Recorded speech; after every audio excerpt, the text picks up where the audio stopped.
Hello learners, I Dr. Amit Tapke from Progressive Education Society's Modern College of Pharmacy, Yamunanagar Nigadi, Pune, welcome you all for today's section on antifungal drugs, part 1. The learning objective of today's section, the learner will able to recall, summarize classification of fungi. The learner will able to describe important key points related to the fungi infections and treatment. The learner will able to recall classification of antifungal drugs. Fungi, the fungus, plural called as a fungi or funguses, is any member of group of eukaryotic organisms that include microorganisms such as yeast and mold as well as the more familiar mushroom. These organisms are classified as a kingdom which is separate from the other eukaryotic life kingdoms of plant and animal. The fungi or fungus are classified into the two types. The first is yeast, example is the candida, etc. And second one is the mold. Mold are also further classified into the aseptate hyphae, septate hyphae. These are the two subclass of a mold based on the structure. The septate hyphae are again classified into the three types. The first is a dimorphic, then opportunistic, and the dermatophytes. So this is about the classification of fungi. Some key point related to the fungi. Human fungal infection have increased dramatically in recent year owing mainly to the advance in surgery, cancer treatment and critical care accompanied by increase in use of broad spectrum antimicrobials and the HIV epidemic. Fungal infections are usually more difficult to treat than bacterial infections because fungal organisms grow slowly and become fungal infections often occur in a tissue that are poorly penetrated by the antimicrobial agents. Example is devitalized or avascular tissue where the blood flow is less. Therapy of fungal infection usually required prolonged treatment because the drug is not penetrate easily the fungal infected part. The fungal infection are classified as first is a superficial fungal infection involves cutaneous surface which includes skin, nails and hair and some mucous membrane surfaces. Second type of fungal infection are called as deep-seated or the disseminated fungal infections caused by the dimorphic fungi, the yeast, Cryptococcus pneumoformans and the various candida respond to a limited number of systematic agents like amphotericin B, a polyene antibiotic, then a flucytosine, a pyrimidine antimetabolite. The neurazoles, which includes ketoconazole, fluconazole, itraconazole, and voriconazole, and the capsofungin is an example of echinocandins.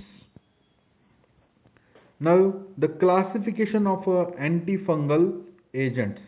The antifungal agents are classified broadly in a three major class, which are the first is the antifungal damaging permeability of cell membrane.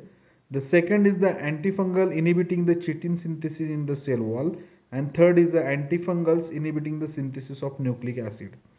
The first is the antifungal damaging the permeability of cell wall. This is again classified into the few subclasses based on the structure.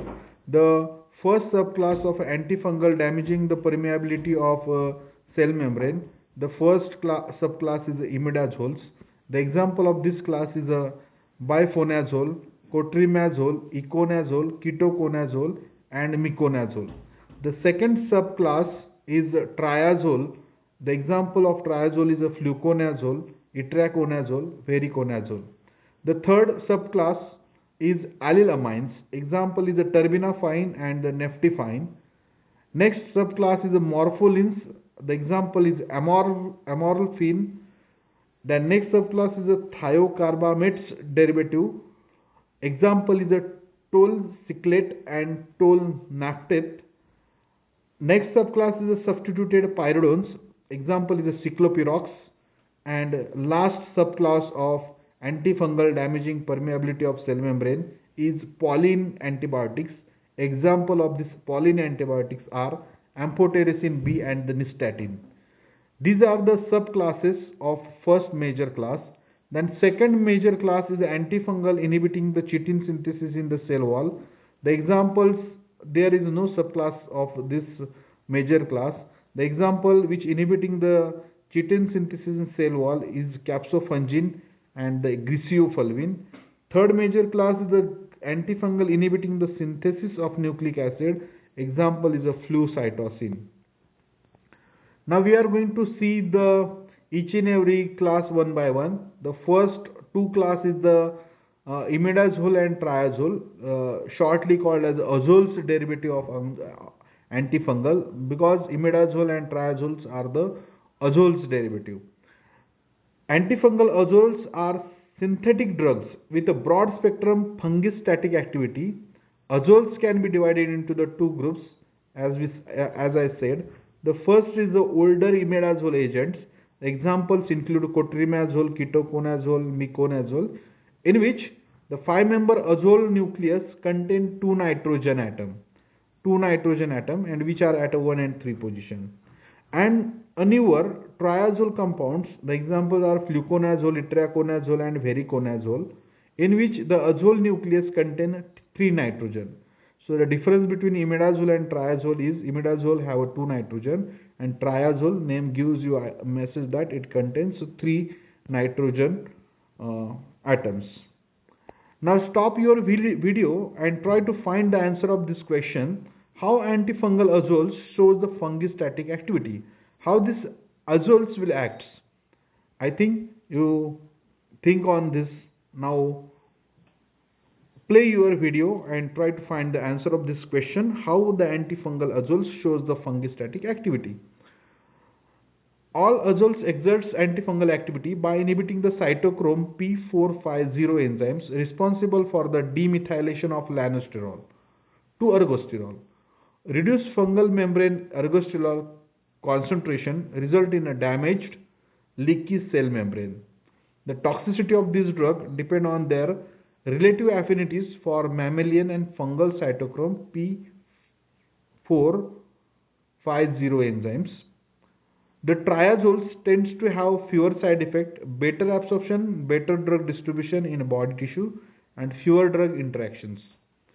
We will see the mechanism in detail, how it damages and leaks the cell membrane.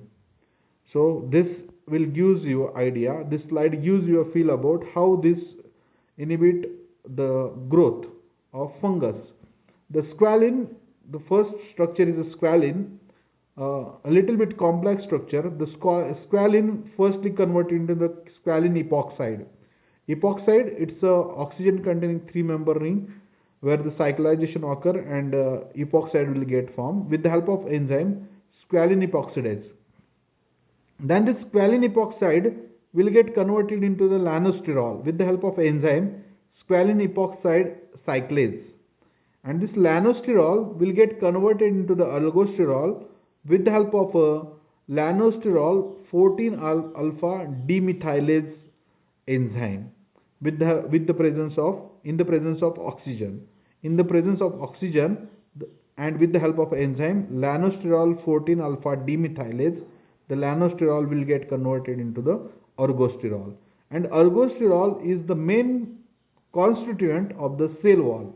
So our azoles will inhibit the lanosterol 14-alpha demethylase enzyme and results in there is no formation of ergosterol or the inhibition of the ergosterol synthesis, and this results in leakage of cell wall or the permeability of cell wall will get changed, and in this way the azole will act. So this slide will give you a feel about the structural features of the azole. The first structure is a cotrimazole. The cotrimazole powder are very famous. This is the antifungal powder. The Cipla is producing Cipla and other n number of companies producing this antifungal powder preparations. So cotrimazole, a simple structure where it's a imidazole derivative. Second is a miconazole, it's again a imidazole derivative. Third is a voriconazole. Voriconazole, it's a triazole derivative in which the 3 nitrogen is present in a 5-member ring. Then itraconazole, little bit a complex structure, it's again a triazole. Ketoconazole, the ketoconazole shampoo, it's medicated shampoo used for the fungal infections of the scalp. N number of products are available in a market, and next is a fluconazole. So this is about the structures of the azoles, which contains 3 nitrogen or a 2 nitrogen. If 2 nitrogen, it's a imidazole derivative, and the 3 nitrogen, it's a triazole antifungal drugs. So this is about the classification, key points, and the mechanism of action of azole class of antifungals. Thank you. Happy learning.